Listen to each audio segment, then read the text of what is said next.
Baru-baru ini katakanlah kayak di Singapura. Ya, TKW kita di sana bekerja, lalu kemudian tiba-tiba dia disuruh pulang oleh majikannya. Karena apa? Karena dia bilang, saya akan melapor ke Kementerian Ketenagakerjaan karena saya dipekerjakan tidak sesuai dengan kontrak yang ditentukan. Dia ingin menegakkan keadilannya dia. Tapi si majikannya bilang apa? Enggak, kamu harus keluar sekarang juga. Hari ini juga kamu harus angkat kaki. Nah, dalam proses dia mengangkat kaki itu, membereskan barang-barangnya, rupanya ada barang-barang majikannya yang terbawa, masuk di dalam koper. Ya. Sehingga apa? Pada waktu dia akan pergi, majikannya lihat bahwa ada barang-barang yang terbawa. Majikannya melapor ke polisi. Polisi melakukan proses hukum. Ya. Nah, pada waktu polisi melakukan proses hukum, dia bilang bahwa ini terbukti, aturannya sudah ada. Dinaikkan ke kejaksaan. Nah, sebagai penuntut umum jaksa bilang ya memang iya nih. Nah, untungnya si tenaga kerja kita ini dia datang ke satu NGO yang bergerak di buruh migran di Singapura, dan buruh migran itu bilang, gini aja, kita carikan kamu pengacara. Dan pengacara itu dicarikan yang hebat. Tapi bukan karena si TKW-nya ini punya uang banyak, enggak. Tapi kalau di Indonesia ini ada sekarang PP bantuan hukum. Pengacara-pengacara mahal itu dia punya kewajiban untuk melakukan bantuan hukum bagi mereka yang membutuhkan. Nah, dicari pengacara yang seperti itu. Ya. Karena kalau saya lihat di media-media Indonesia ini kita disalahkan, mohon maaf ya, oleh para aktivis. Ini pemerintah Republik Indonesia kok kalah sama NGO itu. Ya. Lebih baik kalau misalnya ada NGO yang mau menyelesaikan, lebih baik pakai NGO daripada pakai uangnya pemerintah, uangnya kedutaan besar. Berapa sih yang bisa dialokasikan untuk bayar pengacara? Kalaupun ada uang yang dialokasikan, pengacara yang seperti apa sih yang bisa membela kepentingan dari kliennya itu? Apakah dia punya jam terbang yang tinggi? Kan mendingan dicarikan yang memang ada pengacara yang hebat, yang mungkin 1 jamnya $1.000, tapi dia punya kewajiban untuk melakukan proses bantuan hukum. Nah, dengan ditangani oleh dia, bebas kok. Ya. Dengan kepiawaiannya dia, dengan mengatakan bahwa Pak Hakim, si TKW ini, sebenarnya waktu dia memasukkan barang, dia tidak pernah punya niat jahat.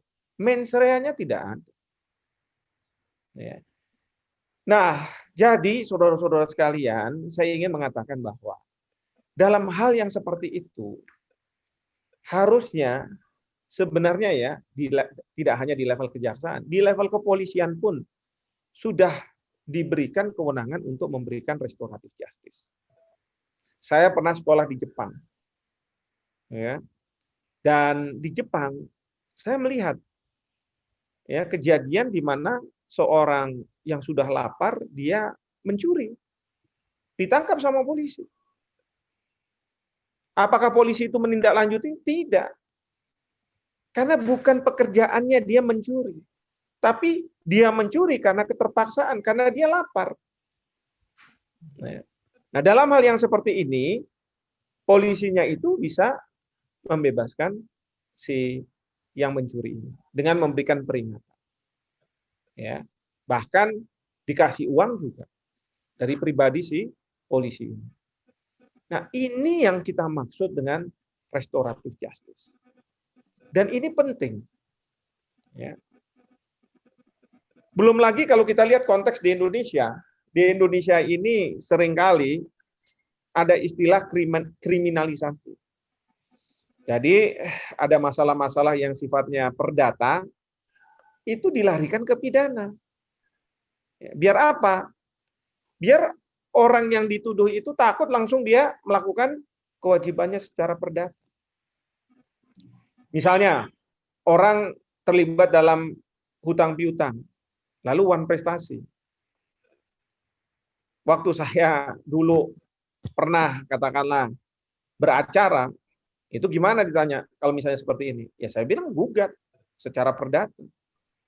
Ya. Lama. Oh, kenapa? Ya kan pengadilan negeri, belum lagi nanti ke pengadilan tinggi, belum sampai Mahkamah Agung dan lain sebagainya. Jadi kalau cepat gimana? Lapor polisi. Oh, kaget saya. Kok lapor polisi? Oh iya, lapor polisi, kemudian nanti kasih uang bensin, supaya apa? Ada surat panggilan ke kantor polisi, yang dipanggil takut, ada urusan apa nih? Katanya ada utang piutang begini-begini. Ini penipuan katanya. Langsung dibayar. Walaupun saya tanya, loh kalau misalnya kita melapor penipuan, memangnya ada niat jahat ya untuk menipu itu? Apa atau ini masalah wan prestasi? Jadi yang terus kemudian di Indonesia ini jadi masalah nih, antara pidana dan perdata ini jadi tipis. Bahkan hutang piutang itu kalau misalnya mau memasalahkan itu bisa aja dibawa ke pengadilan niaga, pilotin aja. Telkomsel gara-gara 5,3 miliar. Ini baru-baru ini ada kasus di Ace Hardware. Padahal perusahaannya itu tidak dalam status sebagai solvent sebenarnya, dalam kondisi dia tidak mampu membayar hutang, bisa, cuman hanya ya dia tidak mau membayar, bukan tidak mampu. Ini di Indonesia nggak dibedakan. Ya. Nah, hal-hal yang seperti ini kalau menurut saya itu membutuhkan yang namanya restoratif justice.